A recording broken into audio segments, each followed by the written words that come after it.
Francis, could you tell us a little bit about your background, like how you came to the US, what you're doing right now, so we have a sense of who you are and what an Sure, amazing sure. guy you are. So, I've been in advertising for 17 years. So I'm a 17-year advertising veteran. So I've been around. So I started my career in Barcelona, Spain. So my first 2 years of my career, I was working in Spain in an ad agency there.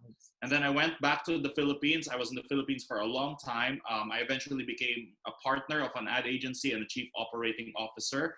And then they sent me to Malaysia. I ran the Kuala Lumpur office for Publicis, which is a French company, Margot. So I've been to Paris a number of times because of this company. So Publicis is the world's largest advertising conglomerate. So I worked in both the Manila office and the Kuala Lumpur office. And then when I hit the big 4-0, which was 4 years ago,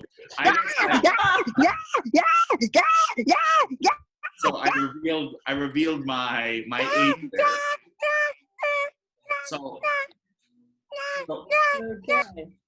So when I hit the big 4-0, I decided to retire from advertising, from full-time advertising work, and really focus my attention on becoming a speaker and a trainer. So I really grew that. I built that profession. So I gave a lot of talks in other countries as well. So I've given talks in the Philippines, the United Kingdom, in Singapore, in Malaysia, in China, and right now, I moved here in the United States in December of 2018. So I'm a new immigrant, so thank you guys for welcoming me here. My entire family lives here, so I'm the last holdout. So I'm the last member of the Miranda family to move here to the United States. I moved here in 2018.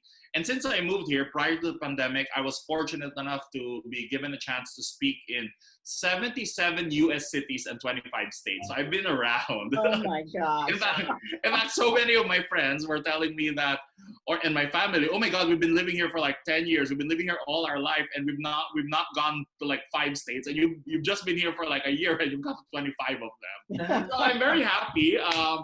I realized that this is such a humongous country with so much cultural differences. I love it because you go to a different state, it's like you go to a totally new country. So there's so much diversity, so much exciting things. So today it's my honor to spend this time with you guys. I moved to Massachusetts recently, so I used to be in New York. So just 4 months ago, prior to this pandemic, just 4 months ago when this pandemic was at its highest, I moved here to Massachusetts, and I'm loving it, except for the cold weather. From a person who grew up in a tropical country, you can imagine how this weather is affecting me. So when people are telling me, "Oh my gosh, I love it! It's so warm. It's like 70 degrees," I'm like, "Huh? That's warm." Yeah. So what I love about what we've talked about is, the customer experience, and they're saying these days that your customer experience along with your products and services is critical to your success now. More and more, you've got to have a good customer experience, something that's repeatable, something that people will remember. So, give us an idea of what makes a good customer service. So, I've been in marketing for the longest time. So my entire job has been predicated on creating TV commercials, radio commercials, print ads, and now it's all social media, right? And when a lot of people think about marketing, they think that it's a type of ads that you come out with, the poster that you create, the social media post that you do. But many people fail to recognize that in today's world, consumers don't experience brands through reading ads. They experience the brand through the customer service experience. And what they're saying is that in 2021, customer service is going to be the main differentiator among consumers, which means why will they choose one particular brand over another? They will choose it simply because of the customer experience that is unique and memorable. So right now, when we think about it, we're not selling products or services. We're actually selling experiences to our consumers. And look at how successful brands have managed to grow their businesses. They were able to grow their business, not just because they have a great product or service, because that's very important, but they were able to create an experience that, number one, the consumer remembers, and number two, the consumer shares. And when we look at our entire experience, right? Whenever we have a fantastic experience or a bad experience, we can't help but to share it on social media. And here's a sad truth, my friends. It's human nature, very basic human nature. It is so easy for us to write a negative review. But for us to write a positive review, it's not enough that the product or service is good. It has to blow our socks off. The smallest thing goes wrong, keyboard warriors. I hate this restaurant. It's the worst. 1 star. If I could give it 0 stars, I would. But for us to be able to get the consumer to write something positive about us, we have to give them a customer experience that they have not experienced before, an experience that contextualizes what they've consumed in our brand. And lastly, it's an experience that drives them to talk about it on their feeds, to talk about it to their friends and their family. So that's why customer experience is very essential today. So give us an example of some customer experiences that have had an impact on the sales of the person's product. Well, let's go to something as simple that we've all taken for granted. Starbucks. So when Starbucks first came out many, many years ago, when we all, and I want you to try to remember the very first time you ever stepped into a Starbucks, because right now, you know, we don't think about it anymore. But my pain with my wishes in a wishing well, still no luck, but oh well. Okay. So we're really getting it here. Okay. Yeah. So let's go back to the very first Starbucks we have ever visited in our entire life, right? Before, whenever we'd order coffee in any coffee shop, the only thing we're going to do is we're going to grab a cup, go to the machine that serves it, and get that cup of coffee. And the only customization we'll ever get is, do you want sugar and cream with that? That's it. But Starbucks changed it. They created this ritual where the barista is going to ask you for your name. They have this ritual where they grab a cup, they grab a Sharpie, and they start to scribble your name and your order on the cup using special codes. And at the end of the journey, at the end of the counter, suddenly they're gonna call your name. I have a mocha frappuccino, non-fat milk with 2 shots of espresso, candy sprinkles on top for Francis. That first time we experienced that was mind-blowing for us, because no barista, no coffee person has ever asked us for our name, nor has ever have gone through the effort of actually writing down, okay, what drink do you want? And because of that catapulted Starbucks, that placed them in the map. That simple brand ritual that Starbucks created, which is consistent throughout the world. Everywhere you go in the world, you will experience that ritual. People now assume that when you walk into a coffee shop, they have to ask you for your name and get your order and get your personalized coffee order.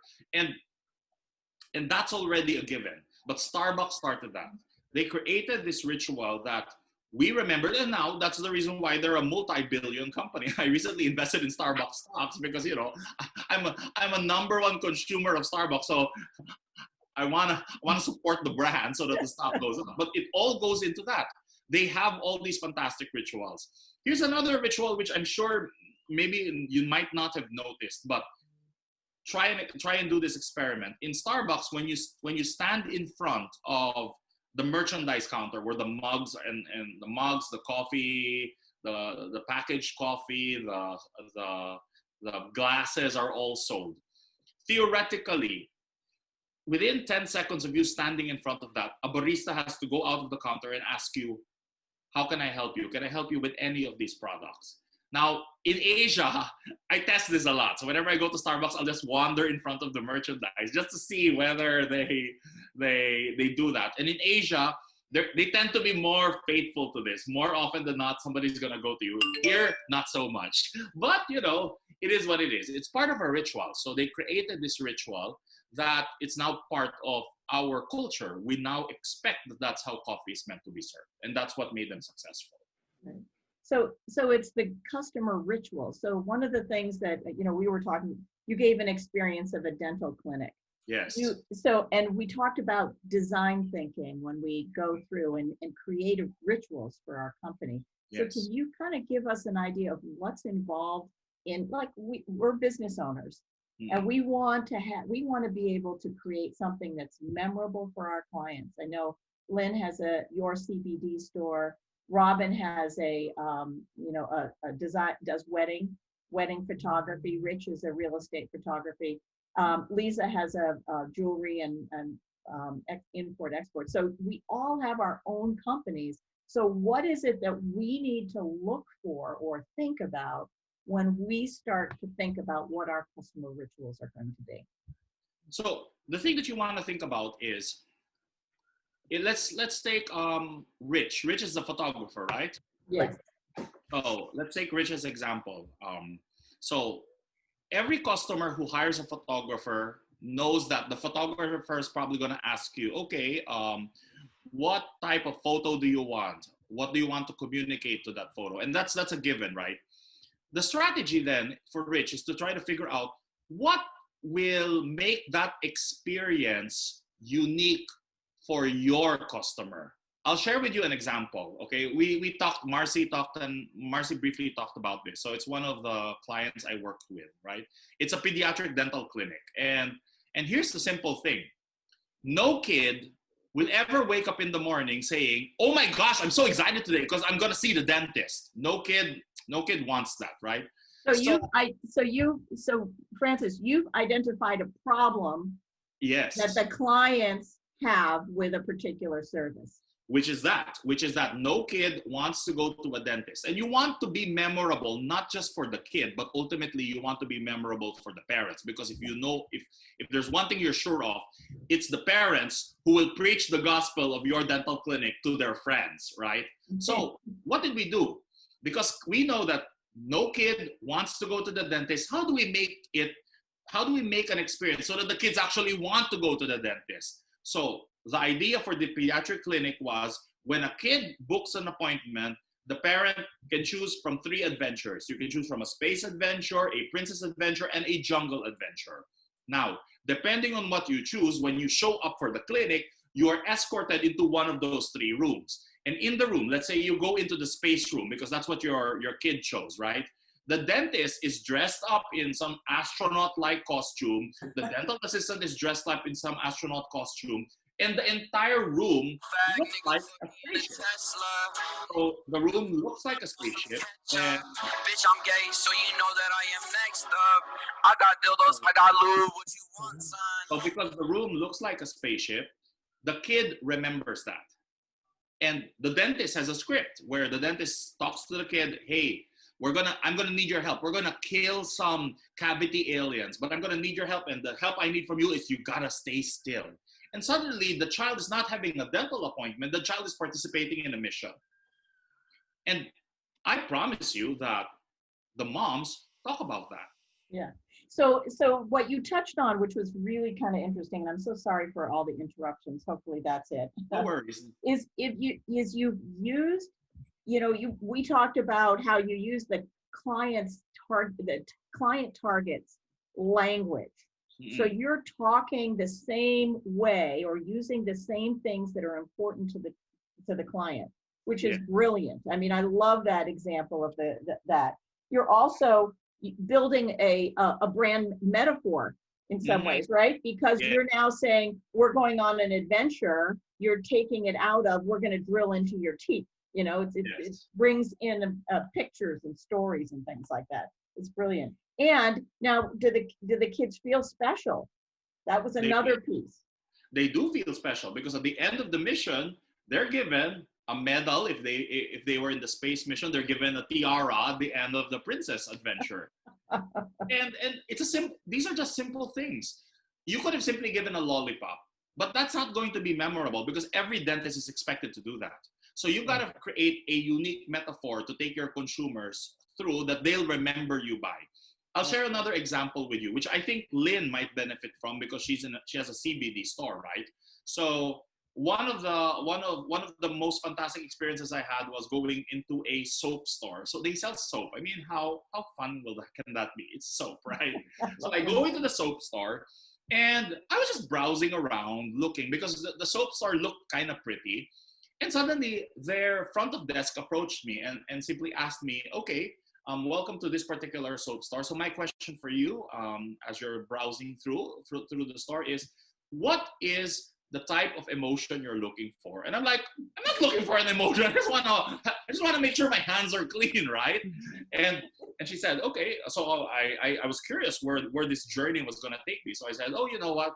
The emotion I'm looking for is energy. I want to be energized. I want to be cheerful. Okay, perfect. So she brought out this little card which had like pizza slices on them. I mean, it's a pie chart that has different colors and there are different emotional states. So the thing that I pointed to, she led me to a certain section of the store where all of the products were color coded as yellow to symbolize cheerfulness and energy. And all the products there were all about that. But when you think about it, you're buying soap. You're not buying energy. You're buying soap. You just want to wash your hands. But then when you smell the product, suddenly it dawns on you, oh my gosh, this is exactly what I'm looking for.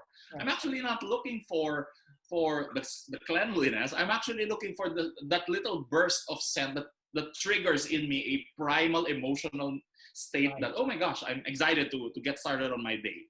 Yeah. Well, and the other thing is it brings back that people buy on emotion and justify with results. So they were really upfront about asking what emotion.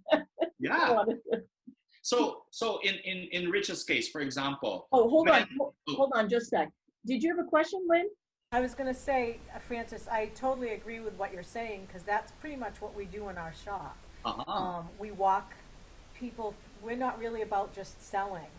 We walk people through the whole experience, and it's an education piece, and so we break down exactly what you're saying. You know, what's going on with the person, what are they looking for, and we just kind of walk them through the whole experience of what you're talking about, and it definitely makes a huge difference. So, for example, in your case, since the name of your store is Your CBD Store, right? Am I correct? That's the name of the store because it says here on your thing. Your CBD store, Braintree, is ours. So it's Your CBD Store. Braintree. So maybe part of the brand ritual is to really personalize it, to even include a simple script there that welcome to Your CBD Store, because this is your store. We want to find out from you what's important to you. So the word you comes out again and again and again and again. And suddenly your consumer remembers that, okay, I'm going to go to this CBD store as opposed to the other CBD store because this is my CBD store. Even your little bag where you put the products in, it says, blank Francis's CBD goodies for today. So Francis's CBD goodies, and there you go. Yeah. Suddenly you bring to life that metaphor that this is your store. It's not just a name, it's an experience. When you say it's your store, I gotta experience it, that it is my store. I feel like I own this store because they're really taking care of me the way I want to be taken care of. That's right. Other questions or comments people would like to make? I think it would be so important to be 100% consistent with these experiences, because if you go one time and you get your name on the coffee cup and everything, and that's wonderful, and so you go back and they don't do it the next time, it just like throws everything out the window. So I like the point that you brought out, Rich, the idea of consistency in a brand experience. And that's the reason why it's important for us to codify the brand experience as a ritual. You know, I'll share with Marcy that I'm Catholic. So as Catholics, you know, we have our own rituals. And these rituals, they happen on a consistent basis. Christmas is coming up, we have our Christmas rituals. If it's Easter, we have our Easter rituals. If it's Holy Week, we have our Good Friday rituals, right? There's a regularity to the ritual. And when you go to the ritual, you know exactly that this is what's going to happen. When the moment I step into the church, there's going to be Christmas carols there. The priest is going. We're going to have a ritual where we all fall in line and we kiss the small statue of baby Jesus. That's a ritual that you find comfort in. The same is true with brands. When people walk into your store, they need to be able to anticipate what is the concrete ritual I'm going to be exposed to in this store, especially if it's a ritual that they love and they like. Mm-hmm. And that's it. Our goal is to identify that ritual and really codify it so that it becomes consistent throughout. So there, Robin, you were raising your hands. Yeah. So my question is I feel that I give them a good experience, but it's always after they're a customer of mine, because they're a couple that's getting married, for instance. So a lot of times they'll hire my studio, myself, you know, even a year in advance. And throughout that year, I can send little gifts and send little notes and try to, you know, engage with them. But I guess the difficulty is that they're not my customer. And how do I give them that experience while they're trying to decide that I am the right fit for them? So Robin, you're a wedding photographer, right? Right. So a wedding photographer, they have no way of knowing how your photographs are going to be, except for the ones that you see on Instagram and Facebook. What will make them decide for you is your intake ritual. When you're meeting them for the first time, what is a unique photography philosophy that you have that you want to bring out to the fold? Because you're competing in a space which is highly crowded. There are so many wedding photographers out there. But the question is, what makes Robin's photography different? What is your unique philosophy around photography? Sorry. So I have friends, for example, who are wedding photographers.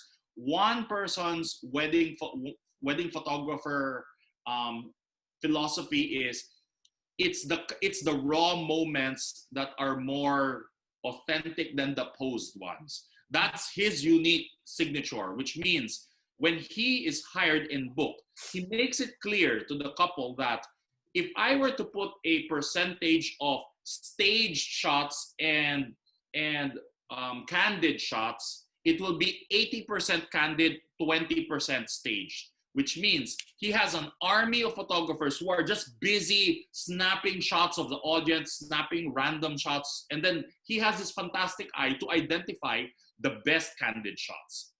Okay. And because that's the way when he meets a client for the first time, that's the thing the client remembers. Because he has a philosophy around photography where he talks about it's not the posed photographs that are amazing. It is actually the candid ones that make the difference. Mm-hmm. And that's our philosophy. But for you to work with us, you're going to need to trust my team that we know how to capture candid photos, because you're not going to have a lot of posed photos. We're not going to have all of these. Yeah, right. All of it, the other photos are going to be like a grandmother tearing up as the bride walks in. They're going to capture that, because that's their unique philosophy around photography. Mm-hmm. And maybe that's something that you want to also identify, Robin. What is your unique wedding philosophy photography that you can spin into a story and spin it into a unique product? Because when people remember that, when people tell you, when people ask you, what do you do? Oh, she takes wedding photos. That's the same as every wedding photographer. It's hard to distinguish you. But if you have a part, oh, she's the girl who loves her photography style is very irreverent and street, and that's it. I'll share with you tomorrow. I have a photo shoot in Boston for my website, and the way I'm doing my photo shoot as a speaker, I'm not going to do my usual. Just to differentiate myself from other speakers, I'm not going to be in like a suit and tie like all speakers do. Right. My photography style has always been, I'm a man in the street, because I understand where you're coming from, because I'm also in the street with you, in the gritty street. So when I had my first batch of photographs from my original website in the Philippines, I went to the grittiest, dirtiest red light district in the Philippines, right? And that's where the photos were taken. And people liked it. People remembered me simply because my photos were not the usual. There was something distinct and unique. Mm-hmm. You got to search into yourself and find out, Robin, what is your unique approach to photography, and really talk to your consumers about that, so that in the initial phase, they know that I'm gonna choose you because you're capable of doing this. Mm-hmm. That's wonderful. So. Each of us probably want to get a brand that it has customer rituals and those sorts of things. So what is the first step that people need to think about when they're going to create a customer ritual? So the first step is to identify what makes your product or service unique. Mm-hmm. That's a key thing. You've got to figure out what is the one thing that you do differently from everyone else. So in Lynn's case, what you sell CBD, so that's definitely not what makes you unique. There has to be a unique way by which you sell CBD that makes people remember you. Rich, when you take photos of people, when you take photos of houses, that's not what makes you unique, because other real estate photographers do that. But is there anything that you do particularly unique? So that's the first step. The second step is, when you've identified what makes you unique, you try to think of what is a metaphor that you can use to stitch the entire experience together. And I'll share with you a story, okay, of this idea of the metaphor, right? So in the Philippines, I coached a personal financial planner on his brand, right? So, he's a financial planner. So like any financial planner, their job is to teach you how to invest your money, to teach you how to, buy stocks and stuff like that. That's a given. But this guy, he used to be a seafarer. So he used to work on a ship. He was a sailor on a ship, and that became his brand, because in the Philippines, there's a lot of families there with family members who are working on ships. So he wanted to corner that niche. So the way now he talks about personal finance is, his metaphor is seafaring, is becoming a sailor. So his metaphor is, you are the captain of your financial vessel. Your job is to keep it afloat and not make it sink, which means the things we're going to do are designed to keep your financial vessel afloat. And that was such a powerful thing. And it was so funny, because one of the things that we came up with was this insight, because he was struggling with this idea that, how come a lot of Filipino seamen are always broke, even though they earn higher than your typical Filipino, because they earn in dollars, so they should be earning more, right? But when they come home, they're always broke. Why? Then we discover that part of the equation is, it's not just the husband you need to educate the wife back at home, because it's the wife's spending habits that wind up depleting the funds. So what happens is that he created this unique ritual where, when he engages a client for the first time, it is the husband and the wife who has to be present. And he educates them that both of you are co-captains. You've got to keep your ship afloat. And suddenly, he resonated with a lot of Filipino overseas foreign workers, simply because that metaphor was powerful for them. It was an insight that they understood, that we've got to invest money, but we've also got to watch what we spend the money on. You have one-day millionaires in the Philippines. They come home after their 6 months in the ship. They're loaded with money. They throw parties everywhere. They buy stuff for everyone. They buy appliances they don't need, simply because they want to portray that they're more prosperous now. But what happens with that is that they wind up leaving the Philippines in debt. So it's not a good financial strategy. So the metaphor is that. So what's a small thing he does? When a person finally engages his services, he gives them a small anchor.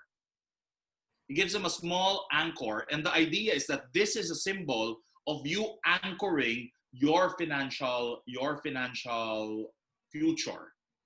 And that's what I mean by having a metaphor. It's consistent across. He will never talk about flights. He will never talk about clowns. He will only talk about nautical terms, the terms that his market resonates with. Mm-hmm. So we've got to identify that for our own brands. So the first step is identify what makes you different. The second step, create your metaphor. Right. And I think what you've also identified is, what is the customer's problem? What is your target customer's problem? Because that's where you're going to build the metaphor around it in a lot of ways. So that was brilliant. Yeah. Would anybody like to share what they do and ask Francis a question?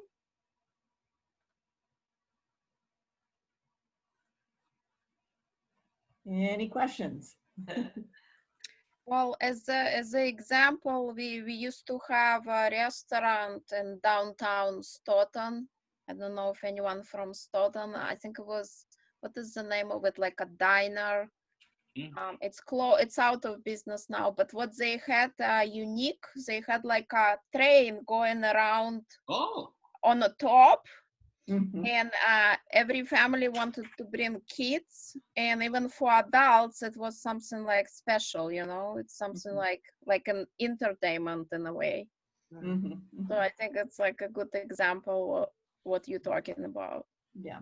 I love that example. One of my favorite things to, because I'm a foodie as well, so I like going to different restaurants, right?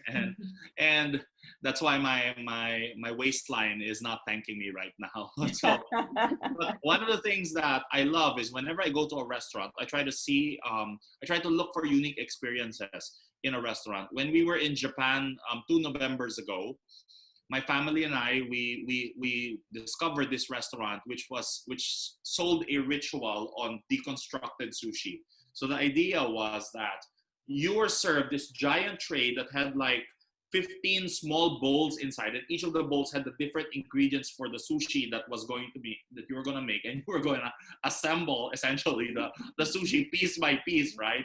And you think like, why on earth would I want to assemble my own sushi, right? When I could just eat it when it's served to be there. And here I have to go through the extra effort of, wrapping it, making sure it looks pretty. But I realized the brilliance of that strategy, because that was the sushi restaurant that me and my siblings remembered and couldn't stop talking about, because we had this entire ritual. There was a Japanese Japanese server who was there, who was taking us through each and every sushi piece, and we were consuming it at the same time. We were taking photos, we were videoing the entire experience. And that for me was something that made us remember that restaurant, made us want to go back to that restaurant, right? I remember being in Florida, and we went to Sub-Zero, and it basically they have these big tanks of nitrogen. Yeah. And you choose your color, you choose your flavor of ice cream and what in it. And it's all liquid. And then they put it in a bowl, it gets set, and the next person then picks it up, squirts some nitrogen, nitrogen in it, and this smoke and steam comes up, and they stir it and stir it and stir it, and they put a little bit more, and then there's the ice cream. It's right there. So you get to experience this ice cream being made before you, and you're marveling at the nitrogen that's steaming all over and all this stuff. It was a great experience. But that, those kinds of things, it's true. They're very memorable. Yeah, and that's really key. I think it's all about creating something unique that people will remember you for. I think there's a couple of questions, I think, in the chat room right now. Oh yeah. So Deborah Crosby said, I interview my clients after they've taken a course with me on Facebook Live, in a Facebook Live session where the conversation is focused on them, their company, their product, and their message. So they get a free promotion. At the very end of 30-minute interview, I ask them how they benefited from that, from taking public coaching. There you go. So you have this ritual where you interview people. So that's a very good way of making your clients remember you. Very good. Right. Can anybody think of any other products that are memorable? Anyone? Any experiences that blew your mind? How about Apple? When you feel the Apple actually spends, so there's this golden circle, and it's the how is on the outside of the circle. The middle one is why. No, what is it? It's how, what, and why. So the what is what you're offering in your service, and the why is the center. And what happens is those companies that start with the why often have a more organic and emotional experience for their customers. So in Apple's case, they look at the packaging, the feel of it. They make sure that everything gives delight to their customers, and even down to the packaging. It's pretty phenomenal. So there's another example of that ritual. I love, Marcy, how you chose Apple as an example, because I'm an Apple fanatic. I mean, I have the iPhone, MacBook, I have every Apple gadget possible, right? And you notice in Apple, it's the small things that matter. When we were talking the other day, we were talking about the AirPods. I mean, AirPods are AirPods, right? You put them on your ears and you listen to music with them, right? But the simple thing as the case, if you've held an AirPod case, it is so nice on your hands. The way the curves go, it's so nice in your hands. In fact, for me, it was so funny because when we were talking about this with Marcy, Marcy said that she was holding that AirPod case at the moment. And I said, oh my gosh, so am I. Because the AirPod case is so nice on your hands that sometimes I just roll it around. It's like a hand massage, right? You roll it around and it relaxes me. And, you know, last year, I got the iPhone 11 because I love the camera. And I told to myself, well, this is going to be with me for maybe 2 years. And then the 12 came out. And then I said, well, you know, it's just the 12. I mean, what else? How can it be different? And then I saw it on the Xfinity store, and I was holding it. And I was like, oh my gosh, this is so pretty. I could feel my resistance fading away. But all the effort they put into really engineering the experience, even the box, even unboxing it. I was telling Marcy that when I moved here from the US, of course, I had to like clean out my house in the Philippines, right? And throw away a lot of stuff. I discovered that I had iPhone boxes from the very first iPhone. So all my boxes from even the very first iPhone, which you couldn't even copy paste on. Trivia, you couldn't copy paste in the first iPhone. I had all their boxes because I couldn't bear the thought of throwing away these boxes because they were so well constructed. They were thick, they had a nice thick material, and that was part of the Apple experience. Every product that Apple creates is designed to be unboxed. There's a ritual when you unbox it. Mm-hmm. Beauty brands do a lot of this. You know, when you go through a beauty brand, let's say, and you buy a product. So I have a confession to make. So I'm a fan of Korean skincare products. So I put a lot of Korean skincare junk on my face. So to prevent from aging. And the one that amazes me is their packaging. When you go through the box, when you open it, there's tissue inside and it's scented tissue, and then you remove the tissue and then the box is inside another box. I mean, it might not be good for the environment, but you do get this feeling that you're being pampered and you're being taken care of. Mm-hmm. Look at the big luxury brands. You go to a Hermes, you go to a Louis Vuitton. There is a particular way that they're going to take care of you. They're going to ask you to sit down. They're going to ask you if you want to have a cup of coffee. Even the scent of the store has a signature scent. These are all small cues that people will remember us by. Yeah. So for example, Robin, Rich, you guys are photographers, right? And you have a studio, right? And sometimes you do meet your clients at the studio. Maybe you can even have a signature scent in your studio. So every time they go into your studio, Robin, it smells like a wedding. It smells like a wedding. You put scents there and you're just having an intake call, a getting to know you call. But there is a scent.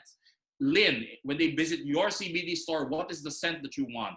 Rich, when they visit your studio for them to talk to you about photographing their house, maybe the scent of cookies wafting through the air is the scent that you want, because that is a real estate trick. You put the scent of warm baked cookies in the house, it makes it desirable. It triggers a primal memory in your head of being at home. Right. Well, and that's using that subliminal cue to get people to be interested in your products, right? And that's part of your brand ritual. Yeah. That's Margot, do you have a question? Sorry, just if I may add, I think in order to deliver such an amazing experience and personalized experience, because in 2020, that's what customers are looking for, right? Is personalization. Yeah. As key, the backbone behind all this are processes and IT data management. Because in order to deliver, like for instance, the example of Starbucks, to have to deliver consistent customer experience across the world, behind that, you need to have strong processes, Yes. employee engagement, and data, especially data management, customer data management. Yes, absolutely.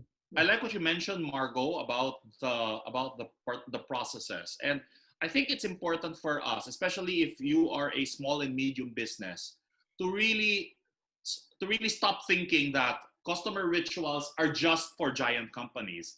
It starts off while we're small because it's easier to do while we're small. It's easier to create a ritual when you are a small business because you are in control of the experience. And it's worth investing in that again because these are small. It doesn't have to be a big dramatic ritual. It can be as simple as that scent, that signature scent in your studio, Robin. That's a simple ritual. You're not communicating it to the consumer, but because the consumer smells it, their mind will connect with that scent. And scent is one of the primal triggers of memory. We've all experienced this, right? You're walking by and then you catch a scent of the perfume of your ex and suddenly every bitter memory comes flooding in. I prefer to think of hashtag personal truth, right?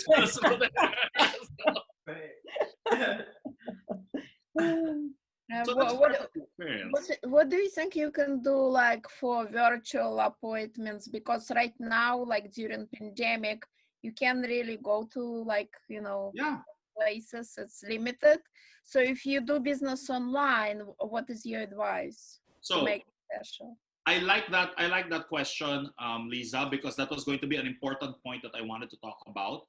When we look at the post-pandemic world, what are your typical consumers looking for? Now, the thing I always tell my marketing students is this. You have to put on your post-COVID glasses. What do I mean by that?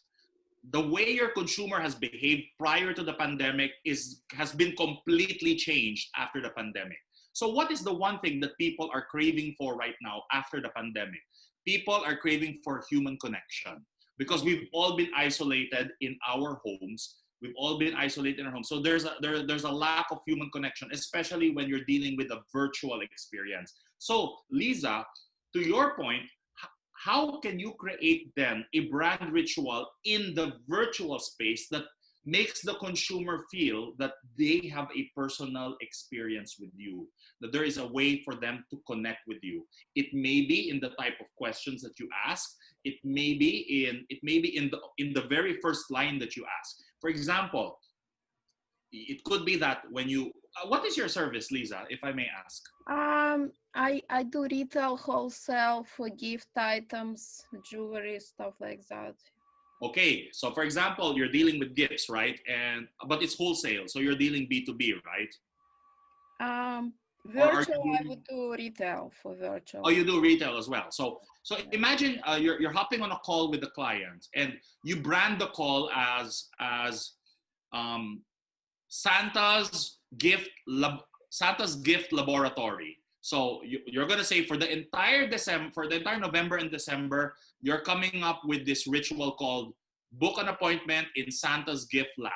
And the objective is the person who you could be wearing a Santa cap. You could play a role where you simply say, "Hi, welcome to Santa's gift lab.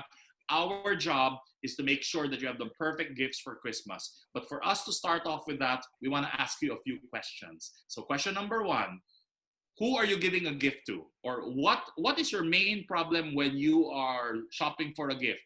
Oh, I get analysis paralysis. I can't choose a gift because there's so many choices out there. Then you create another ritual for that. Okay, so here are my suggestions for you. So I have a couple of suggestions. If you want, we can create an email for you listing, creating your elf wish list. And in this elf wish list, these are all the gifts that we are suggesting for you. Suddenly, your consumers have a unique experience that's fun, that's exciting, and that's safe. Because it's virtual, nobody said virtual had to be boring. Right.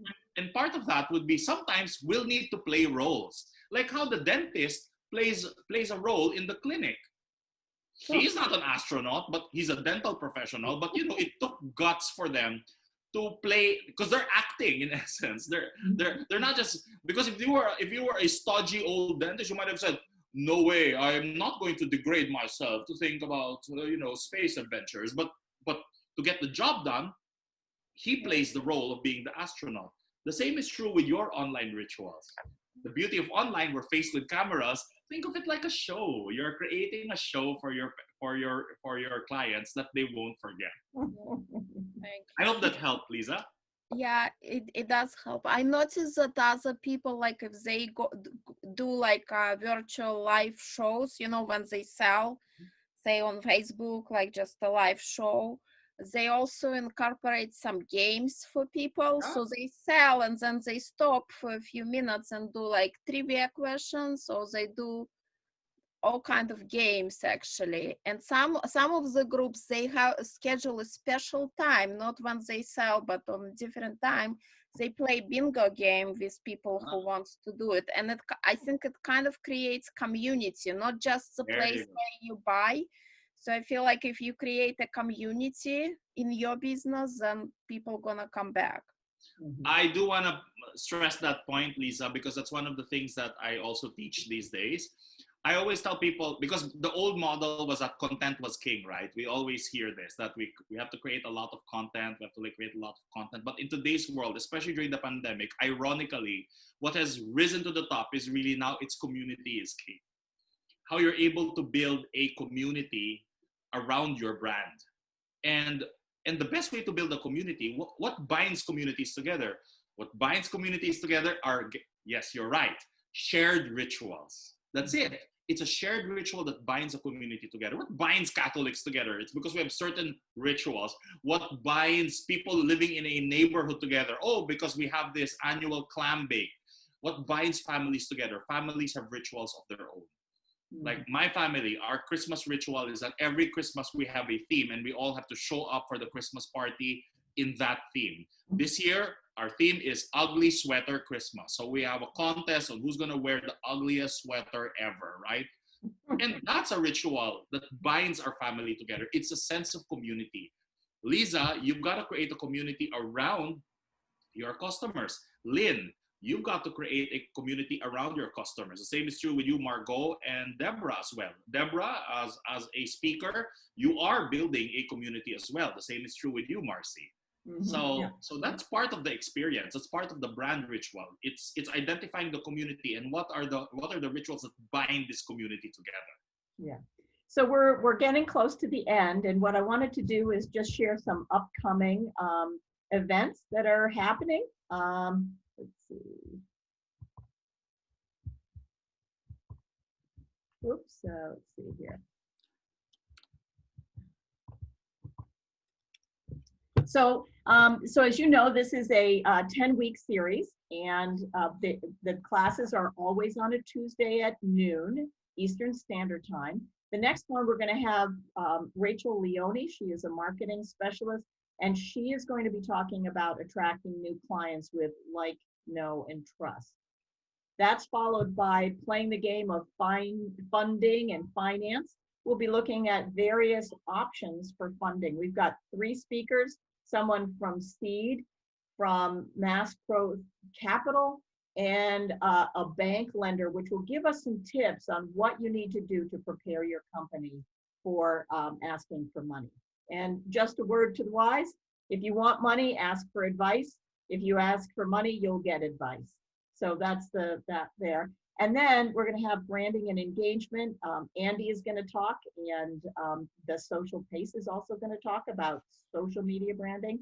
And the last one is launching your business. This will be kind of a fun cocktail party type of thing where people share their successes and mostly successes. And in fact, what we're probably going to do is ask people to talk as if they've accomplished all of their goals, and it's five years later. So it'll be somewhat fantasy, creating what your success story and in all its glory. And that should be a lot of fun.